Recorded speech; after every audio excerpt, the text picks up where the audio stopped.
Сообраќањето на ректорот Фадил Сулејмани пред бруцошите, граѓаните, како и пред представниците на албанскиот политички блок на 15 февруари официјално беше означен почетокот на академската дејност на Универзитетот во Мала Речица. Дали од немање државнички капацитет, дали од немање искуство, дали од преголемата тензија која постоеше кај двете заедници. Значи, кај македонската заедница постоеше една еуфорија дека конечно ние, ето, после многу векови правиме држава и таа држава мора да биде по таа логика која повеќе и помалку ги исклучува другите. И втората логика е албанскиот дел кој мислеа дека конечно се распаѓа Република Македонија и зошто албанците не би исто створили своја заедничка држава. Значи, ние бевме тогаш помеѓу две колективни притисоци. Албанската етничка заедница го доживеа овој настан како историски, што значеше дека универзитетот веќе станува реалност на која македонскиот државен врв ќе мора да смета. Предходно, на 8 јануари, беше спроведена акција за уривање на бараката во која беше сместен Тетовскиот универзитет. Против Фадил Сулејмани беше покренато обвинение.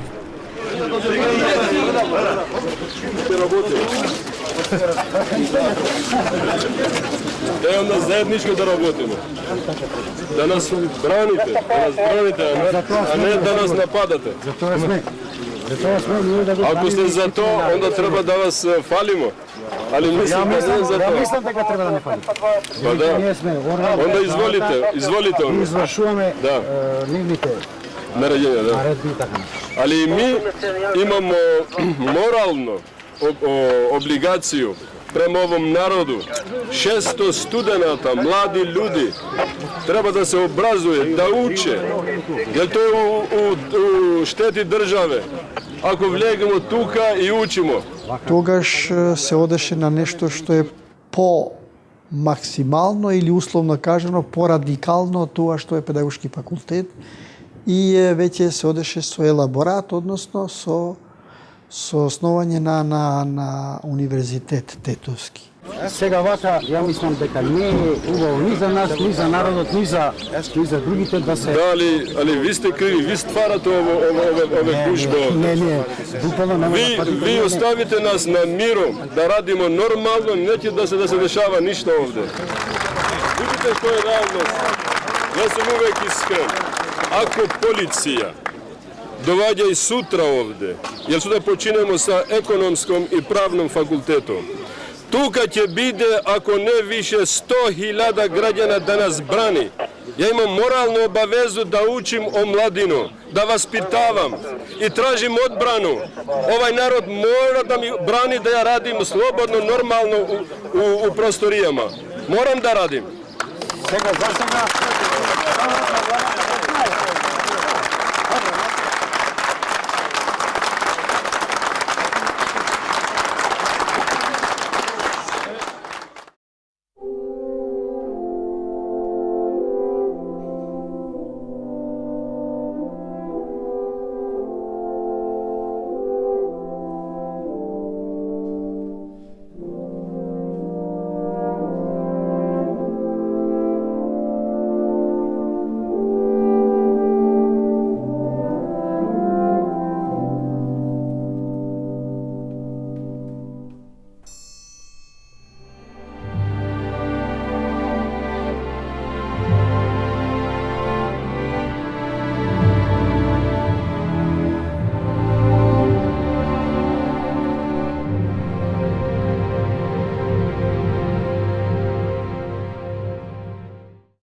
Македонија во тој ран период 90, можеби целата прва деценија, не беше свесна за барањата на албанците. Зборам Македонија како државен врв, како политичари, па можем да кажем и оние кои креираа македонската јавност, медиумите. Тој е периодот кога и меѓуетничките односи, односно македонско-албанските односи беа на дното на тоа што е меѓусебна толеранција, само поради тоа што едните бараат високо образование, другите не даваат, односно не дозволуваат. Се сеќавате во 88-89 година последната комунистичка влада на Григорije Гоговски под влијание на Милошевиќ укина дел од тие права на албанците. Мислам дека тука беше и таа педагошката академија и многу други елементи. И сега кога доаѓа демократијата, нормално е дека една демократска држава треба тие права да ги врати на старт. И не само да ги врати, ако демократијата е демократија за сите, значи и една вака голема, заедница во Република Македонија, кој што беа албанците, имаа право да побараат таков корпус на човекови права или на етнички права. Ju studenter të shtrenjtë, keni nderin dhe krenarin që po hapni dyert e ditorisë së tempullit që do të lëshoj dritën e mendjes, të syve dhe të zemrës në këto troje. Ние самостојноста на Македонија ја гледавме само преку призмата на македонците. Како да не сакавме да сватиме дека заедно со нас живее едно огромно малцинство, да го речем со тогашниот термин, албанското, кое по природа на нештата и по спонтаноста на нештата имаше потреба од еден нов корпус на барање. Во тој период исто сакам да кажам дека тој однос македонци и албанци стално беше на некој начин роварен од разузнавачките служби на србите пред се или на КОС предходно, бидејќи тие можеа тоа да го прават. Другите, некој ќе рече, па добро, дали само србите, дали не бугарите. Другите не можеа, немаа инфраструктура внатре за да може да изведуваат операции во Македонија. Но Србија, поради врските со КОС предходно и поради влезеноста во нашите безбедносни служби и системи, има инфраструктура тоа да го изведе. Овие форми беа, да ви кажам, испробани, проверени, уиграни, уште во периодот на поранешна СФРЈ, на просторите на тогашна социјалистичка автономна покрајна Косово и Метохија. Mundohet dikush që Universitetin e Tetovës ta bëj instrument politik për t'i arritur qëllimet e veta dhe ta shkatroj këtë Maqedoni. Ja dhe tashun dëgjova që policia prej jashtë kërkon ta ndërpresin mbledhjen. И сега јас имам сознание дека милицијата бара да се прекине со конференцијата. Shumë dëm, shumë keq. Многу штета и многу лошо. Le të urdhëroj. Нека повели. Tash të tjerë. Од сега и натаму. Ne do të të mbajmë sim. Ние ќе држиме настава. Tërheqje nuk ka. Од тргнување од тука нема. Policia, po që se vjen edhe na pengon nesër, mas nesër. Полицијата во колку доаѓа утре заутре не спречи. Unë nuk jam politikan, çdo gjë e them haptas, jam me dim hapur. Јас не сум политичар, сето го кажам отворено. 200.000 shqiptarë të tovë të dalin dhe të mbrojnë atë lokale që do të mbajmë sim. 200.000 албанци ќе станат на заштита на тие простори и да ги бранат. Le të urdhërojnë, Нека повелат. i kanë pushkët, Имаат оружје, пушки, bomba kanë, бомби имаат. le të na vrasin të gjithë. Нека сите не убиваат.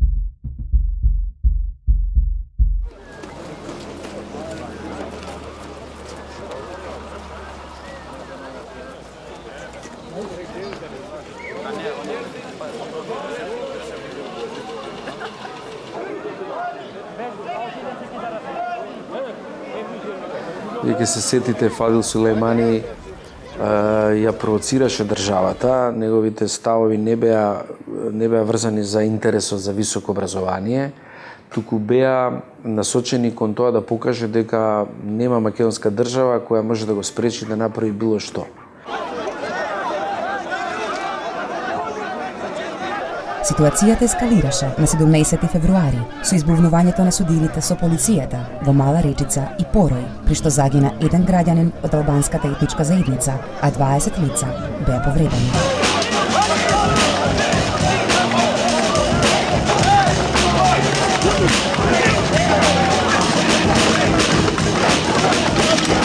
Очигледно денес имавме настан во Мала Речица. Точно во 14 часот дојде до на одреден начин изигрување, јас би рекол, на македонската полиција од страна на поголема група на граѓани од албанска националност.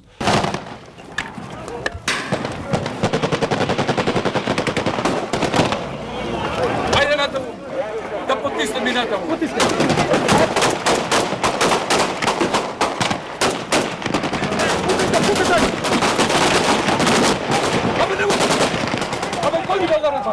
всушност сударите се одвиваа не околу етаблирање и создавање на универзитетот, што подоцна му стана на сите јасно, а и на странците, кои беа на почетокот збунети, туку заради узурпација на два државни објекта. Према тоа, полицијата тамо не беше да ја сруши бараката, туку да ја ослободи државната институција, тоа беше основна школа или градинка во Мала Речица, која беше узурпирана за приватни потреби на универзитетот. Нема полека, ние го очистивме, али сега што прави? Било кој министер за внатрешни работи би морал да интервенира кога на тој начин се узурпира државен имот и се покажува дека ред и поредок не постојат на еден дел од територијата. Веројатно жртвата можеше да биде избегната, но ако ќе почне голема свадба, не знаете кој каде ќе се напие било што и многу жалам за тоа што се случи, тоа ни донесе штета.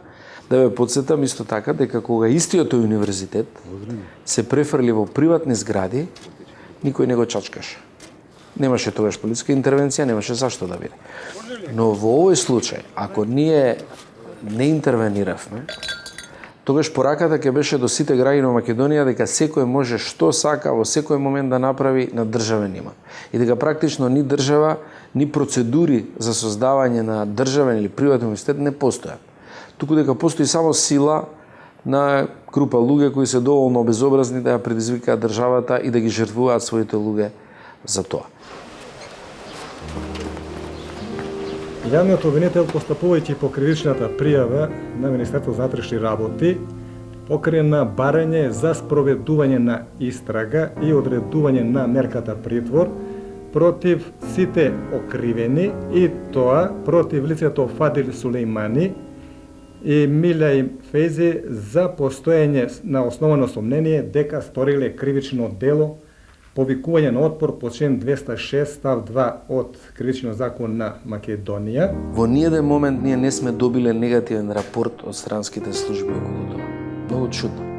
Денеска, например, би не истуриле од негативни рапорти, нешто така да се обидеме да направиме. Тогаш не, тогаш поддршката на македонската полиција, на македонската државност од американците беше така цврста, така заедничка испреплетеност во акции, што дури и такви акции кои граничеа со деликатна употреба на сила и тоа на меѓуетнички план, а тоа произлегува од оваа стратешка врска на соработка. Тоа не е паднато од небо, не сме ние посебно убави, бо они нас не сакаат, не ги сакаат албанците или албанската полиција или бугарската полиција.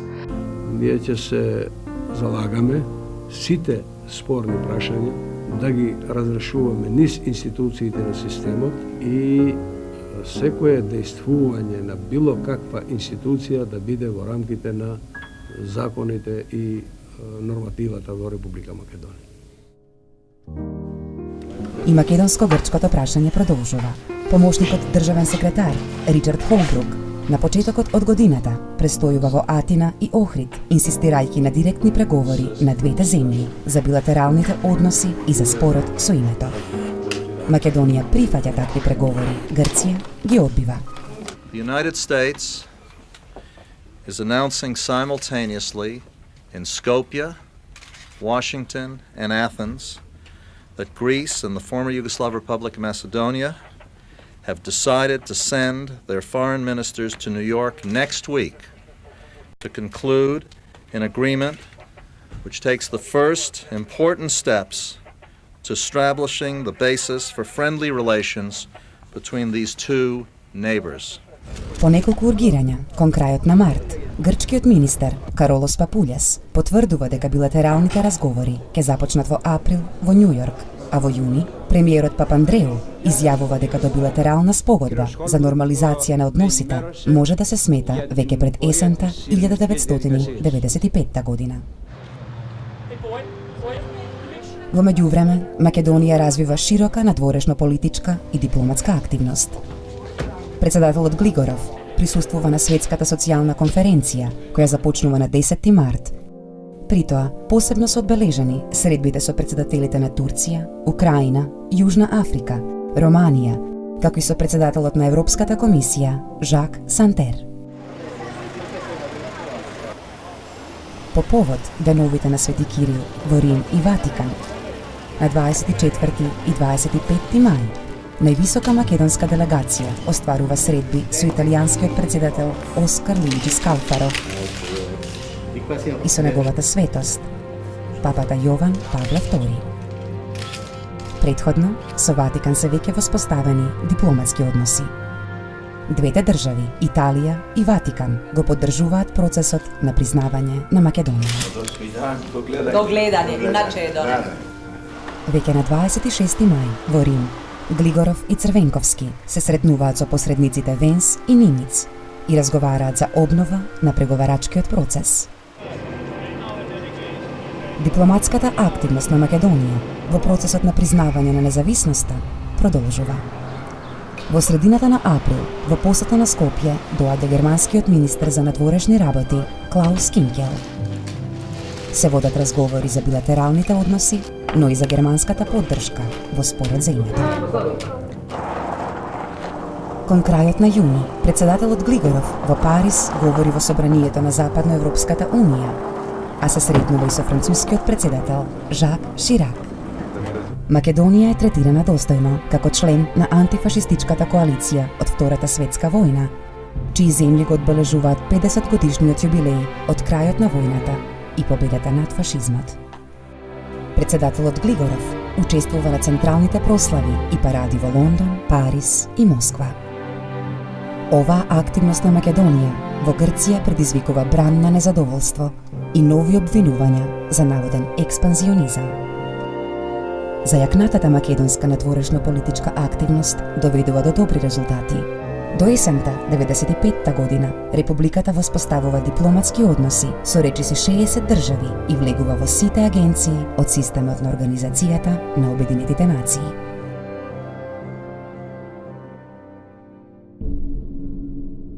Агенцијата за приватизација има намера во 1995 година да приватизира околу 790 предпријатија. Оваа бројка е прифатена како еден од трите клучни услови за реализација на ФЕСАК аранжманот со Светска банка, покрај преструктурирањето на загубарите и носењето на закон за денационализација. Јас се сеќавам дека при крајот пред моето заминување се појави некоја бројка која што требаше да се достигне и јас реагирав дека таква бројка на приватизација на предпријатија во Македонија не може да се постигне од едноставна причина што нема толку предпријатија. Светската банка, од кога се донесе законот, инсистираше за брза приватизација.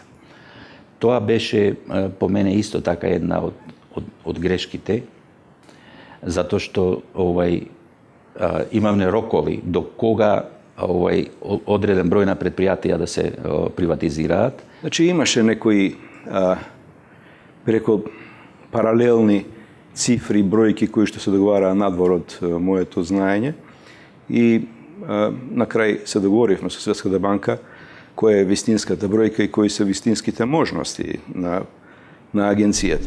Агенцијата за приватизација сериозно ја бркаше оваа бројка, иако целта не се достигна. До крајот на годината сопственички се трансформираа 604 предпријатија. Се трансформира општествен капитал со проценета вредност од околу 2 милиарди германски марки. Платената приватизација обезбеди само 66 милиони германски марки, односно само 3,3% од проценетата вредност. И тоа не беа целосно свежи пари, затоа што отплатата можеше да се врши со заробени девизи, кои на пазарот котираа со попуст од 50%. На менаџерите и на сите инвеститори кои што учесуваа во процесот на приватизација им беше дозволено да ги откупуваа своите предпријатија и со така наречените замрзнати девизи. Значи, граѓани кои што има замрзнати девизи може да ги остапи, да ги продаде фактички на некој од луѓето заинтересирани да купи акции. Граѓаните ги продаваа ги остапуваа со дисконт, нели? Тој дисконт одеше 70-80%, меѓутоа на тој начин тие добиваа кеш од луѓето што ги купуваа, а овие ги даваа во агенцијата за да платат, меѓутоа при плаќањето номинално 100% им се признаваше. Па на тој начин државата го намалуваше натрешниот долг кој што беше огромен. 1,20 милиарди германски марки имавме замрзнати девизни штедни влогови кои што на граѓаните морате полека да им ги враќате, бидејќи кредибилитетот на банкарскиот систем не можете на друг начин да го повратите. И малку луѓе знаат дека тогаш токму на овој начин негде околу 300 до 400 милиони германски марки, значи 200 милиони евра од прилика, се намали долгот врз оваа основа. Владата, притисната од превземените обврски спрема ММФ и Светска банка, беше цврсто решена со рестриктивна фискална и монетарна политика да ја скроти високата и долготрена инфлација и да обезбеди стабилност на девизниот курс на денарот, макар и по цена на натамошно продлабочување на продолжената и длабока рецесија. Во споредба со нивото од 1989 година, бруто домашниот производ до крајот на 1994 забележа кумулативен пад од дури 43,6%. Ова предизвика сериозни социјални последици. Бројот на невработени достигна 200.000 лица. Да ве поздравам од штабот на гласот на гладните. Владата да си поднесе оставка и по принцип на чиновничка влада во рок од 3 месеца да се обезбедат нови избори. А никој не прашуваше сакаме приватизација или не сакаме, бидејќи тоа беше светски процес. Иако на Запад беше услов да се зголеми ефикасноста на пазарните економии, кај нас беше услов да воспоставите пазарна економија. Општествената собственост беше сечија и ничија. Там мораше да се најде свој собственик. Приватни лица, физички, правни, или државата евентуално и тај легитимен собственик. Според тоа, тој процес мораше едноставно да оди, појде со големи попусти. Тоа е точно и врз таа основа беа привилегирани и вработените во фирмите, а особено беа привилегирани менаџерите. Во тоа време приватизацијата се одвиваше на чисто техничко ниво. Немаше политика, немаше вмешување на политичките партии, туку имаше точно определени методи, правила, чекори, кои што требаше да се следат и тие се следеа. Процесот беше транспарентен ако ја гледате агенцијата, бидејќи секоја фирма мораше да оди на конкурс. Агенцијата одлично изврши работата, зборувам до 98 година, со 30 вработени луѓе. Таа доби посебно признание од Светска банка, беше прогласена за центар на екселенс, значи на одличност. Македонските теоретичари во тоа време и оние кои што беа на власт немаа искуство, односно немаа можност да од некого земат готов рецепт кој што беше добар или лош. И да речеме го преземат добриот рецепт, го применат кај нас и тој рецепт почне да резултати. Не, напротив, мораше да се гради нешто што беше оригинално и тоа дури во секоја земја. Пропусти имаше. Знаете, тоа беше период кога првпат се воспоставуваше процесот. Имаше бројни непознаници, на кои што немаа одговори голем број на стручњаци, не наши, ами и стручњаци од надвор, зашто економската наука беше затечена од овој масовен процес на приватизација. Почитувани граѓани, браќа и сестри, 25.000 работници го има изгубено работното место како резултат на стечај во предпријатијата во кои работеа. Околу 130.000 работници, или 1/4 од вкупниот број, платите ги добиваа со задоцнување од 2 до 10 месеци, а некои предпријатија воопшто не исплатуваа плати. Незадоволството кај граѓаните се зголемува. Започнуваат да се организираат протести кои стануваат македонско секојдневие во наредните години. И од овдека одговорно изјавувам, доколку владата не си поднесе оставка, доброволно, без никакви контакти со Унијата утре вечер ќе настапи и агресивно.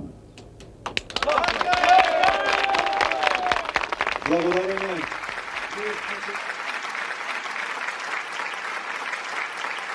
На 21 јуни во Скопје е одржан вториот конгрес на Социјалдемократскиот сојуз, на кој повторно за председател е избран Бранко Црвенковски.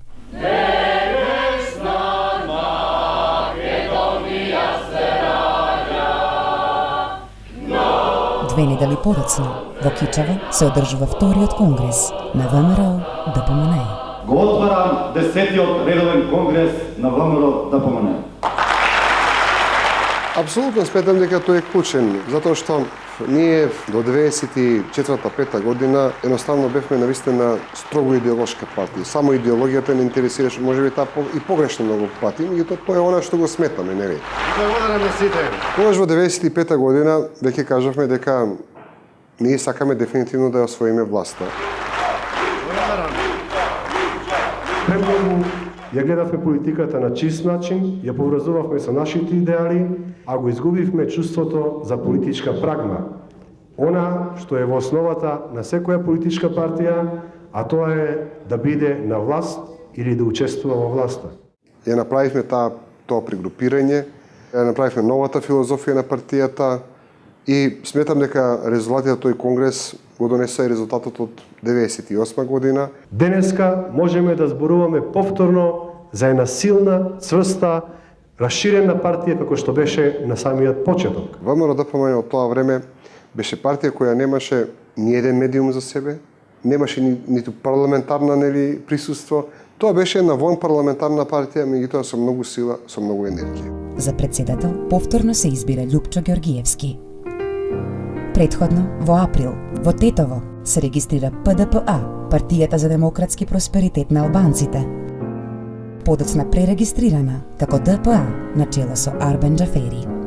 Ние, како ПДП, челниците тогашни, тука се разликувавме со група на членови од партијата кои мислеа дека вака институционално решавање на проблеми и оди многу бавно и понекогаш и воопшто не оди.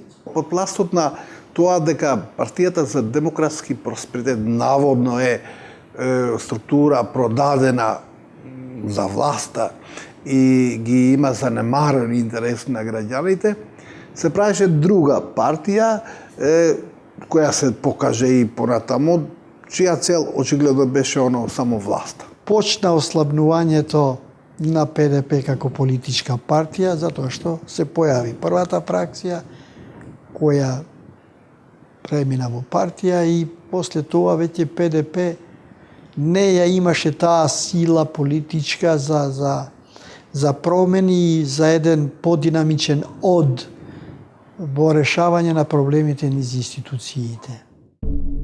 Конечно, по долги преговори за надминување на разликите во ставовите на Грција и Македонија, во кои посебно се ангажираа министрите Папулјас и Црвенковски, преговарачите Захаракис и Тошевски, како и американскиот државен подсекретар Ричард Холбрук и посредниците на Обединетите нации Венс и Нимиц, кон крајот на август е понуден нацрт текст на привремената спогодба за уредување на односите меѓу двете земји.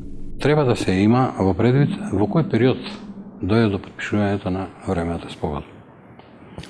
Тоа е периодот во кој што се подготвуваше разрешницата на војните во Хрватска и во Босна и Херцеговина. Неизбежно е во овој случај да се каже дека овој спор е спор на векот. Многу експерти и политичари со кои што контактиравме тврдеа дека никој не може да биде сигурен што ќе се случи на југот од поранешна Југославија по разрешницата на војните во Босна и во Хрватска и какви чекори евентуално српскиот претседател Милошевиќ може да преземе на тој план. Мицотакис јавно во еден интервју за германски лист рече дека му било предложено од страна на северниот сосед да ја поделат Македонија и така натаму. Сепак тој чин беше како едно задоснување на целата таа македонска државна политика која од првиот период од раните 90-те години многу доцнеше со целиот тој процес на самостојна Македонија. Преговорите мора, по моје мислење, да течат бавно, да почне да делува оно што е најбитно. Трезнењето во сета оваа ситуација, соочувањето со реалност. Главно прашање беше дали соседите ќе сватат, сите заедно, дека Македонија е реалност како независна и суверена држава. Предлогот за подпишување на времена спогодба беше дадена од медиаторот на Обединетите нации Сайрус Венс уште во јануари 1994 година. Значи, за спогодбата се преговараше интензивно скоро 2 години. Дури се изврши и огромен притисок врз грчка страна за да дојде до подпишувањето на времената спогодба. Тоа за мене значи дека тие исто така беа многу свесни за тоа дека Република Македонија не смее да ја дочека разрешницата на војните во Босна и Херцеговина и во Хрватска без да се деблокира процесот за незиното меѓународно признавање и без да биде веќе стабилно и сериозно етаблирана во меѓународната заедница во системите за колективна безбедност.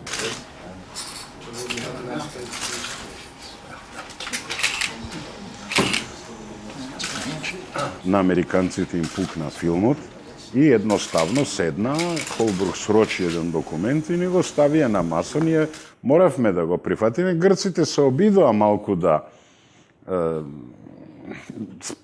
кажат не и на нив им беше речено ултимативно take it or leave it и на крај мора и тие да го прифатите. И сега тој документ во тој момент имаше вонредно големо значење. На 13 септември во Њу Йорк министрите за надворешни работи на Грција и Македонија, Папулјас и Црвенковски, ја потпишуваат привремената спогодба за нормализација на односите на двете страни. Времето ќе покаже дека оваа спогодба пред се оди во корист на грчката политика. This is an historic agreement. It is of very broad scope and deep meaning. We and they are looking forward toward a good neighbor policy in this vital region, which has been the scene of tragic events so often in the past. I congratulate the ministers and their leaders for showing statesmanlike wisdom and dedication to a peaceful and prosperous future. Во спогодбата пишува дека двете страни треба да разговараат за разликите околу името Македонија. Останува само горчливиот факт дека од спогодбата наваму Грција ги зајакна своите национал-шовинистички ставови, а македонската политичка страна, за разлика од мнозинството македонски народ, постојано отстапува пред грчките барања.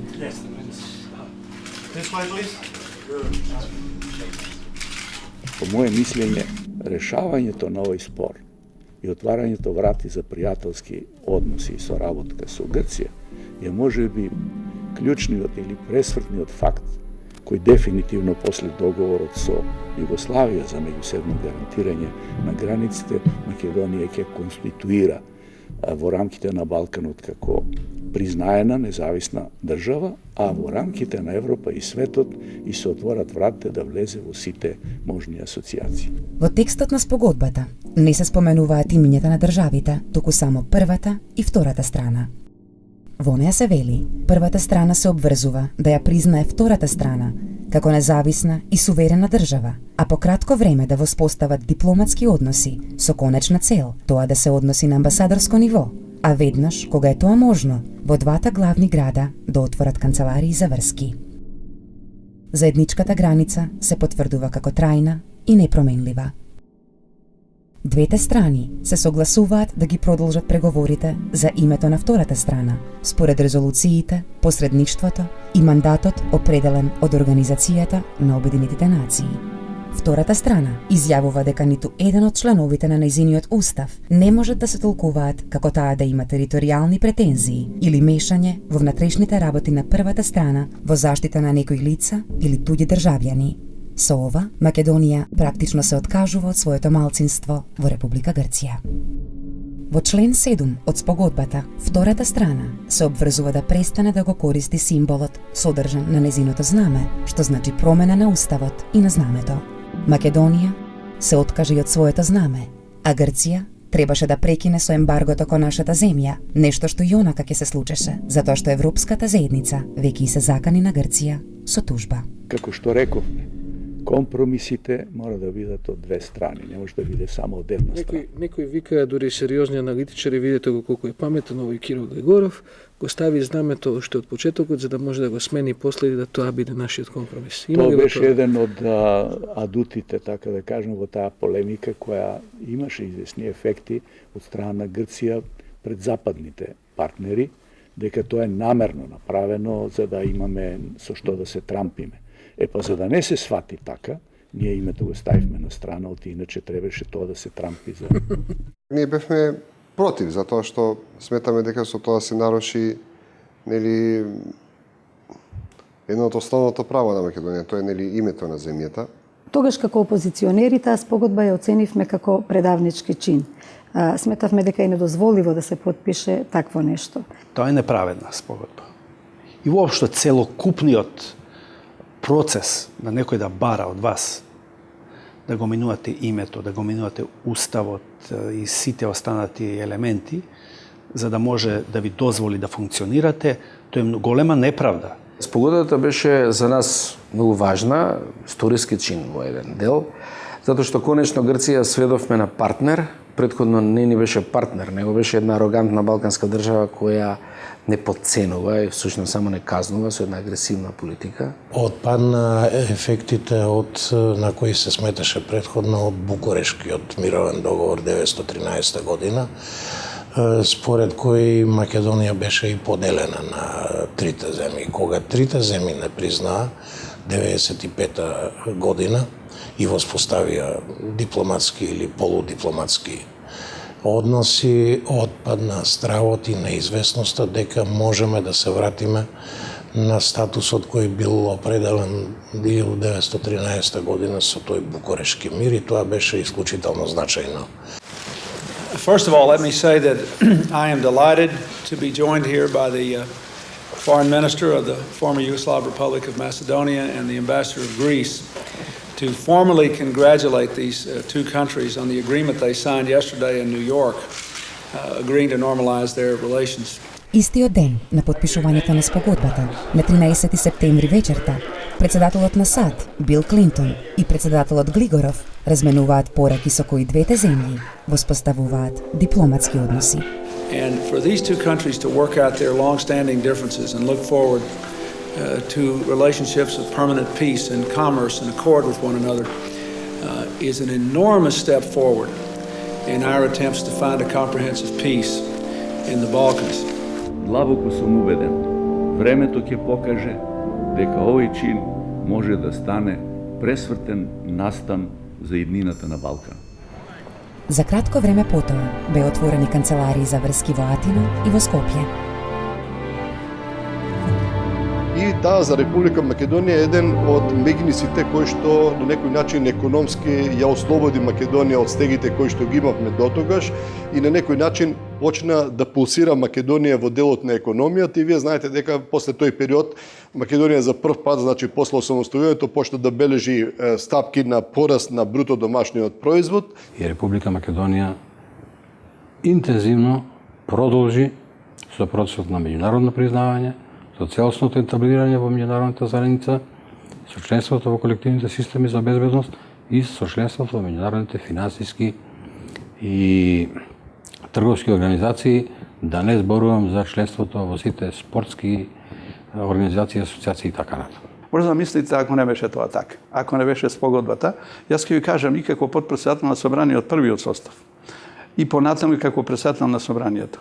Нас не примаа во фоје, во ресторан, во кафич ќе седнеме, ќе правиме муавет. Значи не третира за меѓународен субјект, за држава која што има право да ги воспоставува своите меѓународни односи на начин на кој што смета дека се најцелисходни, најоправдани. После тоа беше секако полесно, знаете. Сепак е сосема друга ситуација која водите политика кога сте признаени, дефинирани членка на Обединетите нации, а друго е кога сте земја која се уште не може да се каже дека ќе ја биде или нема да ја биде.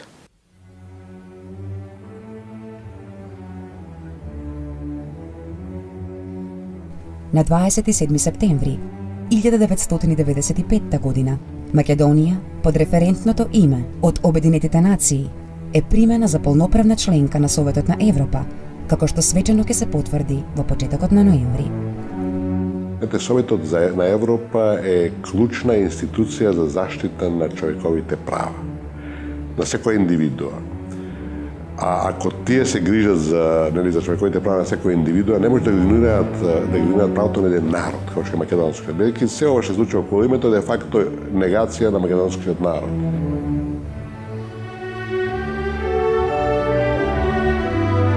Во тој период јас бев на служба во Лондон, во контакти чести со Форен офисот на Министерството на външни работи, јас инсистирав да се води сметка дека не може Советот на Европа да игнорира името на држава, со тоа посветен на народ.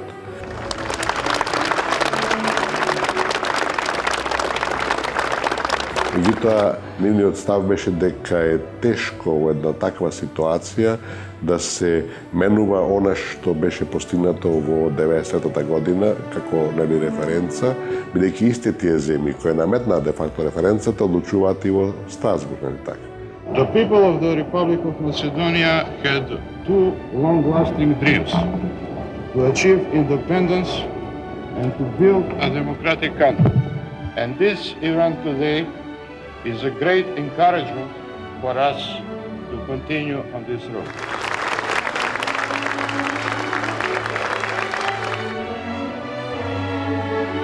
Токму во овие денови на интензивирање на македонската дипломатска активност во Скопје се случи нешто сосема неочекувано.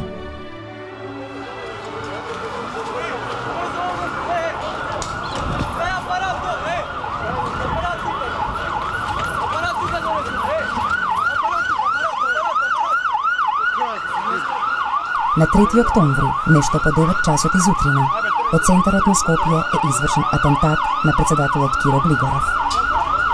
До атентатот доаѓа еден ден по неговата посета на Белград и разговорите со Слободан Милошевиќ за воспоставувањето на билатерални односи меѓу Македонија и Србија. Вие работите овде во овој киоск на Нова Македонија, а што се случи изутрина точно? Изутрината 10 до 10 беше часот, кога наеднаш тоа беше ужас што се случи. Ние мислевме дека тоа експлодира, се знаеше дека тоа бомба експлодира. Се испулив натаму јас, кога видов пред Бристол огромен пламен, тоа беше, да, и се тресеше, мислам дека цела земја се тресеше и наеднаш го видовме помина обезбедувањето, што е првата кола на председателот. Внатре имаше луѓе. Тоа беше ужас, луѓе, да ви кажам, тоа не можам да, јас сум многу потресен и не можам да зборувам. Заминаа они одма, гледаме на таму, почна народ да се собира, полиција исто, почна да вика дека председателот е у кола, одма се кажа дека шоферот е погинат на председателот, почна да пукаат стаклата, паѓаа стакла на сите страни. Не можам да ви опишам тоа што беше, мислев дека јас све се руши од сите страни, мислев дека ќе почнат да паѓаат зградите. Тоа беше стварно ужас нешто. Да, многу беше лошо, да. Атентатот на председателот Глигоров ја шокираше целосно и домашната и меѓународната јавност. Морам да признам дека јас како министер за одбрана бев шокиран, затоа што во збирните информации кои што ги добивавме од нашите служби, немаше никаква најава за можен атентат врз председател Глигоров.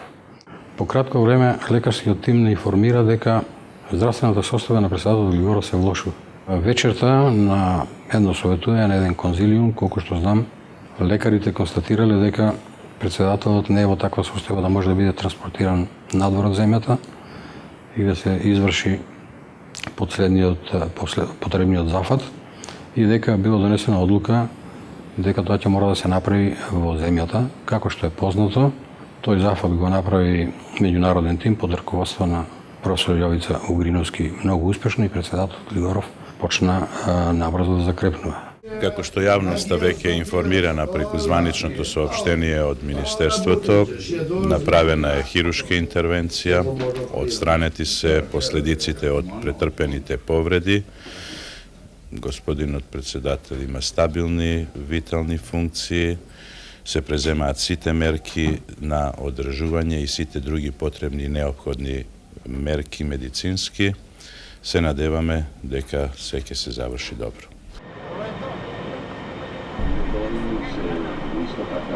Атентатот на Киро Глигоров е дело на отугената олигархија создадена во време на неговото председателство и неговото управување со нашата држава како патрон на младиот Бранко Црвенковски, и тоа оној момент кога тој, благодарејќи на притисокот на меѓународната заедница, реши да стави крај на таа узурпација, крај на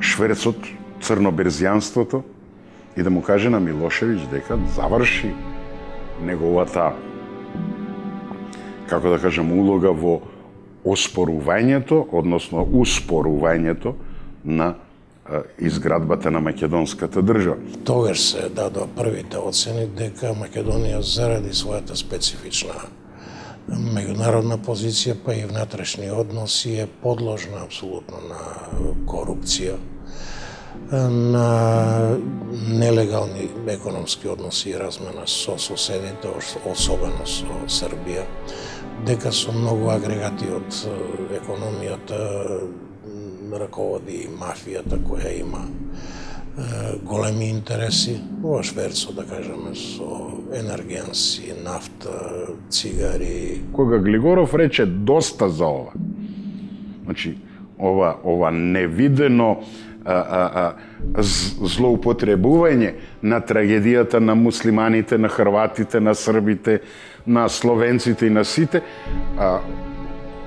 се случи атентат. Još jedan rukovac. Još? Ajde. Мислам дека ако се сериозно расправаше подоцна во тој период што следеше истрагата, требаше да не донесе барем после падот на режимот на Милошевиќ на соработка со нивните служби и дознавање. Моето мислење и тогаш и сега е дека тоа мора да не однесе, треба да не однесе до српските разузнавачки служби и српскиот криминал кој функционираше заедно и функционираше на тој начин во целиот регион. И тие имаа мотив тоа кон Киро, они не му заборавија, они го сметаа него како свој ученик и дека тој должен нешто на режимот во Белград. А Глигоров потполно ја сврте целата приказна во линија на македонските национални интереси и посебно со влегување на американците и прекин со србите. Тој гест тие не мислам дека не му го простија никогаш.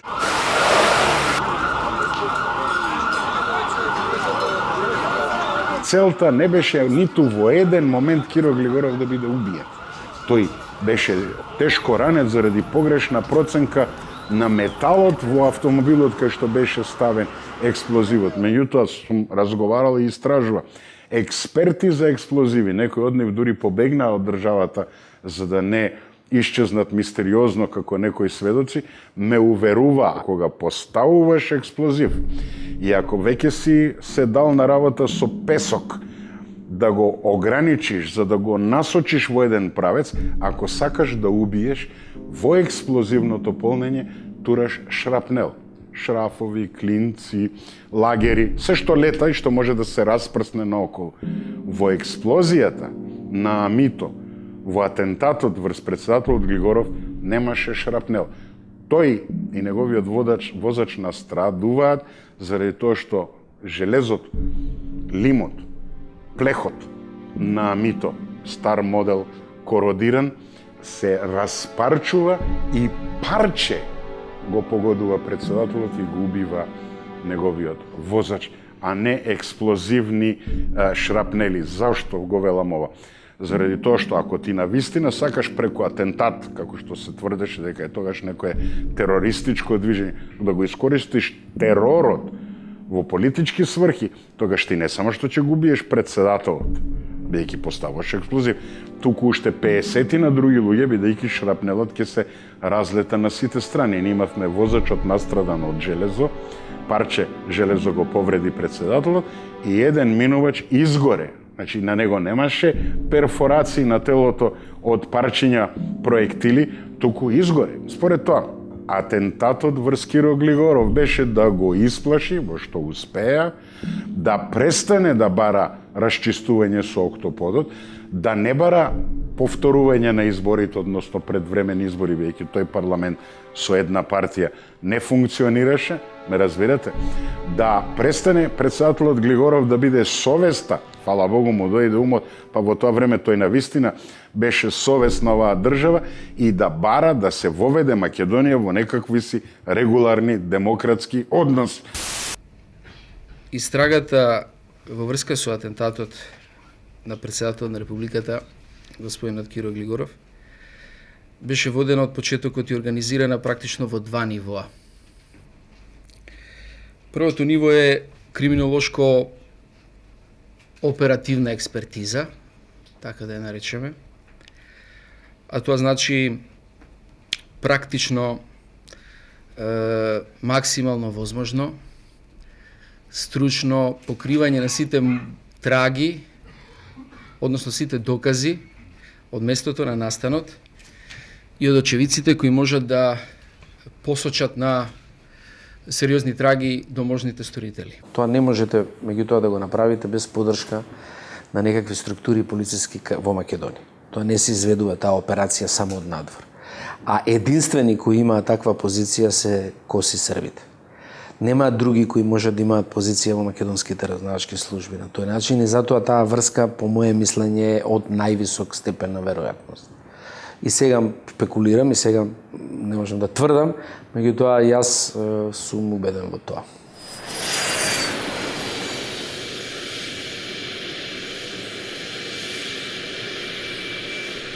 Ние во тој момент апсолутно не знаеме кој стои, како што не знаеме и денеска, за атентатот на председателот Глигоров. Какви димензии има тој чин и дали ќе дојде до нови акции за дестабилизација на Република Македонија. Главната преокупација на која што работе во тој период беше да го убедам началникот на стружениот генерал штаб на Соединетите Американски држави, генерал Шаликашвили, да не ја откажува посетата на Република Македонија, која што беше закажана за 10 дена, значи 13 октомври 1995 година. Го убеди во тоа, дојде во Македонија, го посети председателот Глигоров и после тоа ја даде првата изјава која што делуваше многу смирувачки на загриженоста и вознемиреноста оправдана на сите граѓани на Република Македонија. Сакам да кажам дека туку што ја завршив многу кратката посета на господја Глигорова, при што имав можност да и го врачам писмото од председателот Клинтон до председателот Глигоров, во која се изразуваат топлите желби на председателот Клинтон за брзо закрепнување на вашиот председател. А веднаш после тоа му се јавив на секретарот за одбрана Билјан Пери и знаејќи дека денот на благодарност, тоа е 17 ноември, секогаш го поминува со нивните војници надвор од Соединетите држави, го замолив овој ден на благодарноста да го помине со нивните војници од мисијата УНПРЕД во Република Македонија. Ја прифати таа покана и секретарот Пери дојде на 17 ноември 1995 година со 5 други министри на земјите членки на НАТО. Го посети председателот Глигоров и тоа беше првото негово појавување во јавноста. Меѓутоа, тоа што е најважно е дека во неговата изјава после тоа даде исклучително силна поддршка на мирот и стабилноста на Република Македонија и покажа дека зад мирот, стабилноста, безбедноста и иднината на оваа држава стојат и Соединетите Американски држави и НАТО. На наредната седница на собранието, македонските пратеници му дадоа почит на возачот на председателот Глигоров, Александар Спировски, кој загина во атентатот. Загуби животот во атентатот извршен врз председателот на Република Македонија вршичи ја својата должност. И додека јавноста е преокупирана со атентатот на председателот, во македонското собрание, во кое владее само една партија, во брза постапка се врши промена на уставот, согласно времената спогодба. Македонија го губи своето знаме и ги ослабува своите позиции во спорот со Грција. 110 пратеници гласаа за. Дали е некој против? Еден е против. Дали некој се воздржува од гласање? 4 пратеници се воздржуваат од гласање. Констатирам дека собранието го донесе законот за знамето на Република Македонија. Македонија добива ново знаме. Старото 16 крако сонце е сменето под присила за ново кое е избрано на конкурс. Контроверзен остана изборот на актуелното државно знаме. Ниту беше објавен авторот, ниту некој побара заштита на авторски права, ниту зошто наместо 16 апликацијата со 8 зраци. Има некои компарации, некои показатели кои наведуваат на нечии интереси за етногенезата на државноста и на македонците. Меѓутоа, резервацијата која што ја направивме при изборот на државното знаме на македонската држава, 16-зрачното златно жолто сонце на црвена основа. Најверојатно го остави изборот наместо 16 на 8, па затоа и апликацијата на сонцето има наместо 16 8 зраци. 16 биле зраци символот на империјата, а 8 на династијата која владеела со Македонија.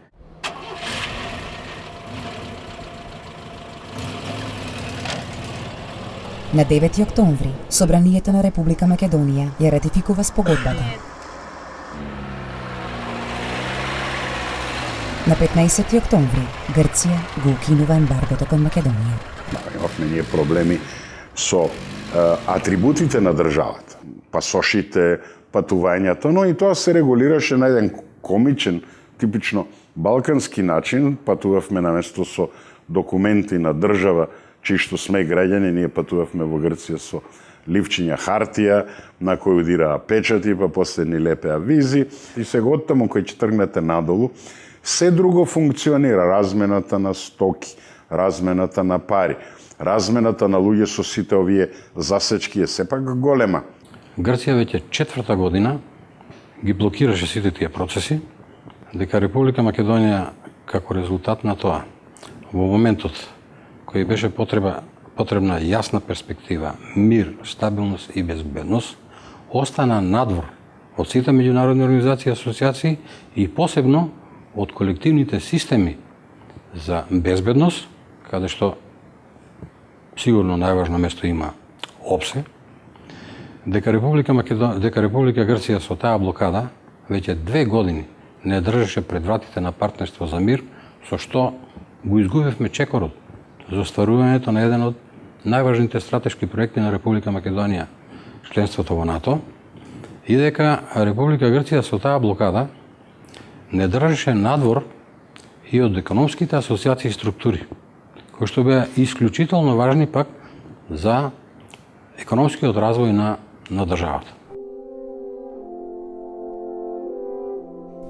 На 14 октомври, Македонија станува 53-та членка на ОПСЕ, а на 22 октомври, во Њу Јорк, во текот на јубилејното Генерално собрание на Обединетите нации, на кое македонската делегација ја води председателот на собранието Стојан Андов, прв пат пред зградата на Обединетите нации е кренато македонското знаме.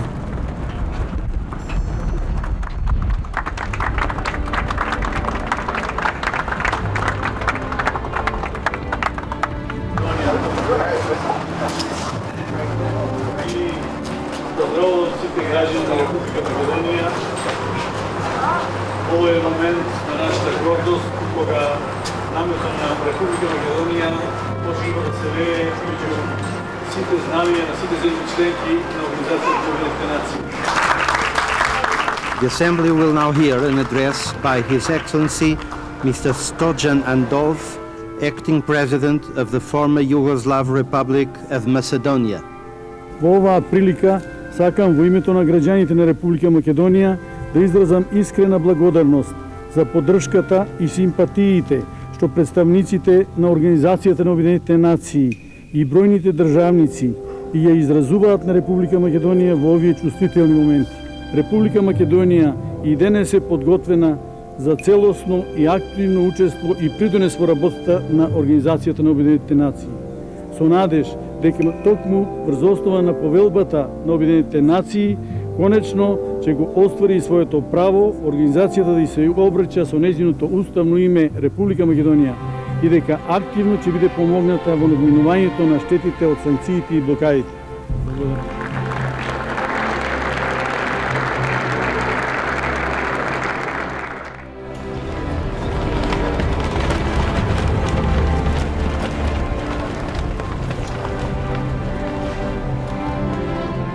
Едно петочно попладне при крајот на октомври 1995 година, значи некои 40 дена после подпишувањето на временската спогодба, додека се уште бев во Министерството за одбрана, ми се јави по телефон токму амбасадорот Кантер.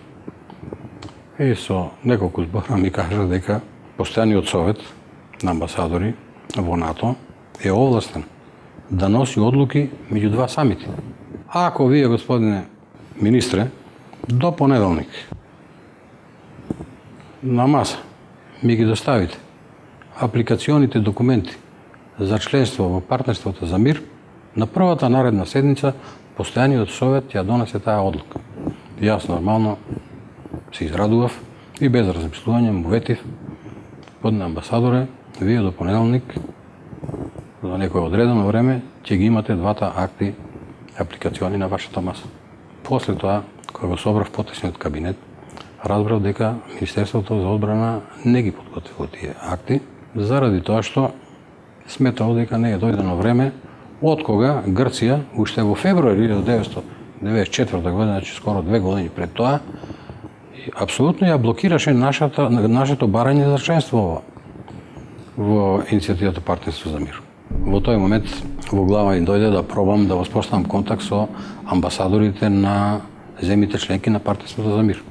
Успеав да најдам само словенечката амбасадорка Јожица Пухар, која што за среќа во амбасадата ги имала копии од нивните апликациони документи и копии од романските апликациони документи кои што словенците ги користеле како јурник.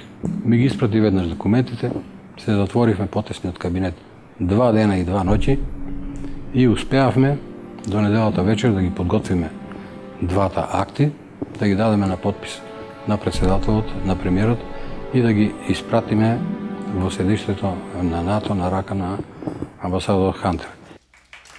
На 15 ноември 1995 во Брисел, Македонија официјално станува 27-та членка на мировната мрежа на НАТО, Партнерство за мир. The North Atlantic Council had the privilege to meet Prime Minister Tsepelkovsky and his delegation for the signing of the Partnership for Peace document, which makes former Yugoslav Republic of Macedonia the 27th partner in this very successful program. Нашето приклучување кон програмата Партнерство за мир е всушност еден дел од крупниот курс на нашата држава што го зацртавме пред неколку години, а тоа е пат кон европските интеграции и колективните системи за безбедност. Еве како, кога ќе ти се отворат вратите, кога ќе имаш добра меѓународна соработка, кога ќе придобиеш меѓународната заедница и посебно членките на НАТО за поддршка на твојата исправна мисија и цел, може да се стане преку ноќ без одење на самити, член на најважната иницијатива, прва иницијатива која што го отвараше патот за проширување на НАТО и за нашето членство во НАТО. Веднаш потоа, секретарот на одбрана на САД, Вилијам Пери, го посетува повтор пат Скопје и заедно со министрите за одбрана на нордиските земји ги инспектира трупите на Умпредеб, кои од есента се поделени од Умпрофор и имаат посебна наблюдувачка мисија во Македонија. Ние барањето за испраќање на мировна мисија на Обединетите нации го поднесовме уште во 1992 година, кога не бевме членка на Обединетите нации. Значи, Република Македонија се најде во состојба кога е независна и суверена држава, но нема дефинирано и меѓународно признати граници, нема маркирани граници одбележени и едноставно нема воспоставен граничен режим кој што гарантира на некој начин да се одредени безбедносни појави не се пренесуваат кај нас. Сите ние во тоа време, ако нешто стравувавме од Милошевич да не ја сврти Југословенската армија против Република Македонија. Тука да не забораваме дека целото оружје што Македонија претходно го купуваше во рамките на Југословенската армија беше однесено. Делот према Косово беше уште посложен, затоа што Косово почна да функционира ни во Србија, ни надвор од Србија. Значи, де факто е во рамките на Србија, мислам де јуре, а де факто функционира како изолиран случај, каде што тие си ги презимаа функциите, институциите и така натаму, воспоставува таму паралелно функционираат две власти, дури можеше да се рече дека српските власти не функционираа на Косово. Мисијата со одлуката на Обединетите нации беше распоредена не само на границата према Србија, туку и на границата према Република Албанија. Во неа учествуваа мировници од нордиските земји И командант на мисијата секој век беше генерал од 4 нордиски земји кои што имаат апсолутно најголемо искуство во светот со мировни мисии и уживаат голем углед за начинот на кој што успешно работат на задачите на тие мисии. Така што и улогата на меѓународната заедница со мисијата УНПРЕДЕП, сметам дека тоа беше јасен сигнал да се заштити Македонија од таа беше, како да кажем, повеќе символична, меѓутоа беше јасна порака до Милошевиќ дека овде има граница. Ја можам слободно да кажам, Македонија никогаш не е имала волку пријатели. Секогаш за неа други решавале. Оваа ситуација да Македонија стана субјект, да комуницира со сите нив и да ги доби симпатиите на многу земји. Тоа е импресивен и еднаш во историја на државата момент кога државата станува, кога експлодира незината меѓународна видливост и кога станува етаблиран член на меѓународната заедница. До крајот на годината членките на Европската унија не признаа, воспоставија дипломатски односи, добар дел од нив отвори своји дипломатски мисии, односно амбасади во Скопје. 26 земји ја признаа Македонија како Република Македонија. 26 земји. Тоа е прво заради стратешките цврсти врски со американците кои ги отворивме 91 посебно 92 година. Второ, заради една релативно тврда, одговорна меѓународна политика која водевме без отстапки. Треба да ги цениме своите историски етапи, затоа што се платени со големо страдање на собственото население, големи премрежија. Кога ќе видите каква ситуација имаше Македонија, полоша од таа може да има само држава што има граѓанска војна кај себе. Значи, практично, земја која претходно постоела, не е признаета да ја сведе стора, проблеми со скоро сите соседи, некои поинтензивно помалку и одеднаш станува држава која за респект во регионот. Тоа е страшен исчекор. И тоа го прават овие граѓани.